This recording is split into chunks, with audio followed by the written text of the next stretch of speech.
From the opinion pages of the Wall Street Journal, this is Potomac Watch.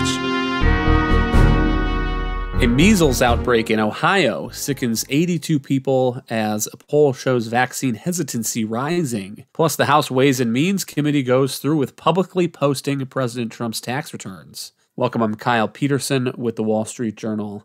We are joined today by my colleagues, columnist Kim Strassel and editorial board member Kate Batchelder-Odell. The measles outbreak in Ohio involves 32 hospitalizations, and most of the people who are sick are unvaccinated and are children, many of them quite young, 5 or under. Let's start with a clip of Dr. Mashika Roberts, health commissioner for the city of Columbus, speaking Tuesday on MSNBC's Morning Joe. Vaccines should not be political. Vaccines have been around our country for decades, and they've really helped us reduce, if not eliminate, vaccine infections like measles, like pertussis, like polio. And so it is really challenging public health and what is our authority and what can we do for the population health. This isn't about individual health all the time. This is about population health. We have cases of measles here who have, been doing all the right things. Maybe they weren't eligible to get the vaccine yet, but they were in an environment where other children were present who had measles, who had not been vaccinated. And so now that is threatening those families, those children who, again, are doing all the right things, following the public health guidelines, following medical advice, but just being at the wrong place at the wrong time. Measles, it's important to note, was declared eliminated from the United States in 2000. So it's been more than 2 decades, and the assumption is that these cases in Ohio are linked to unvaccinated people who are traveling abroad. But Kim, I'm starting to worry that maybe this elimination of measles from the U.S. is not going to stick. And these are stories we might be hearing more and more in the years to come. Yeah, the really unfortunate thing here, Kyle, is that over those 2 decades that you mentioned, even as we hit that milestone, we have had growing amounts of skepticism about vaccines, a lot of it brought about by incorrect information. And, actually, believe it or not, I ended up writing a lot about this at the beginning of my time at the Wall Street Journal editorial page. There was a doctor in England named Andrew Wakefield who did a bunch of research and put out a study suggesting that MMR vaccines, measles, mumps, rubella vaccines in particular, could be linked to autism. Now, there is zero epidemiological evidence that that is the case. And in fact, this doctor was later accused in the UK or found in the UK to have engaged in professional misconduct in the way that he did his research. But those claims have continued to permeate the discussion. And there are parents that continue to worry that there is some sort of link. This has been promoted as well, I think, unfortunately, by some politicians in office.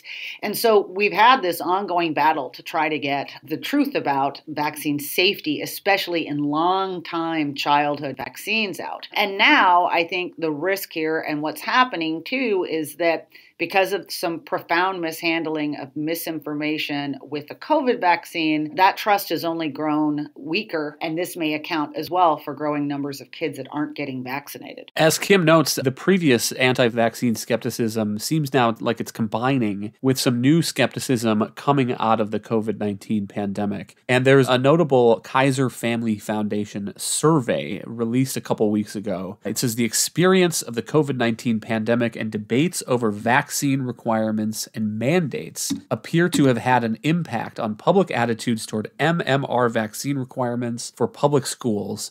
And MMR, of course, is the measles, mumps, and rubella vaccine. And Kate, I'm wondering if you can just take us through some of the findings of this survey. Yeah, Kyle. I mean, I think to Kim's point, this has always existed in some form, the skepticism of vaccines. Several years ago, there was a good piece out basically describing the low vaccination rates at really wealthy preschools in, for instance, Malibu and Santa Monica. And a lot of this was concentrated on what we'd call the political left among educated, wealthy families that fancied themselves natural and organic and had skepticism of vaccines. Now this has kind of taken on a new shape here as it becomes more dominant on the right. I mean, so we've seen in this poll, there was a 24 percentage point increase in the share who hold the view that parents should be able to decide not to vaccinate their school-age children, even if this creates health risks for others.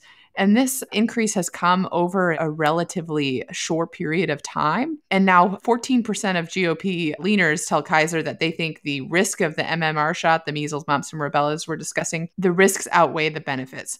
So what we've seen here is that the public's distrust has really exploded, and it's being driven by largely the right. And I do think this was always the risk of not allowing a really robust public debate about COVID vaccinations and their benefits and risks. So we know now, for instance, that the COVID vaccine is not as good at preventing infection as we would have liked.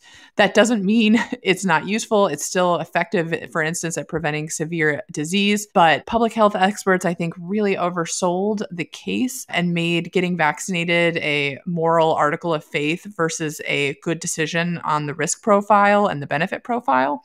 And so I think that really has accounted for some of this explosion and distrust of vaccines generally that we've seen. And there was a lot on the line here because measles, as we can discuss, has a different risk profile for children. The same goes with polio and other diseases that we worked really hard to eradicate. What a problem, though, if those health authorities have lost such credibility that they're not able to make the case to parents to get their kids vaccinated for measles, mumps, and rubella. I would just add to some of the figures that Kate cited from this Kaiser survey. So among people who are COVID-19 vaccinated, 7% thinks that the risk of the MMR vaccine outweighs the benefits. Among people who are COVID-19 unvaccinated, it's 26%. So that, I think, clearly shows that some of the COVID culture wars about masks and vaccinations, especially for kids, is driving this trend. And overall, total, it's 12% think the MMR risk outweighs the benefits. Of parents with children under age 18, it's 17%. Those numbers are particularly notable, I think, because the percentage of people you need to have vaccinated in order to get herd immunity depends on how transmissible a disease is. And measles is very transmissible. So to get to herd immunity, that point where people who are unvaccinated are protected by being surrounded by people who are vaccinated, there's not a way to get a chain of transmission to them through the population. With measles, you need something like 95% vaccine coverage, the CDC says. And of course, there are always some people who have a medical issue that does not allow them to get vaccinated, or a religious objection, something like that. And so, Kim, I mean, who knows if these kinds of survey numbers will bear out where the rubber meets the road when people are actually in the doctor's office getting asked about whether they're going to vaccinate their children. But certainly, I would hope they don't stick. Otherwise, I think we may have a real measles problem coming down the road. Well, to your point about herd immunity, and to drill down on the point that Kate was making, this is why the handling of the COVID vaccine was particularly problematic, at least in terms of messaging and the way that the debate was shut down. Because who do you need to have on your side if you want to have a well-vaccinated public? It starts with kids, and so you need parents to believe fully in this and have ultimate trust. And yet, who are the group of people that feel the most abused by the public health guidance coming out of COVID-19? It's parents. Because, first of all, they're frustrated that the public health community refused from the beginning and even today to make quantitative analysis about that risk profile that Kate was talking about, saying you must vaccinate your kid, you must vaccinate your kid, even, babies, when all the evidence was showing that children were at the least amount of risk from COVID coming down the line. And then also assuring everyone there's absolutely no safety issues, none whatsoever, nothing.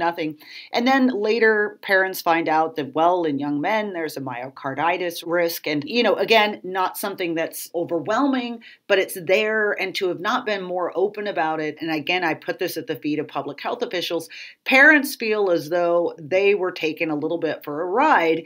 And that's where you see the transfer of this vaccine hesitancy.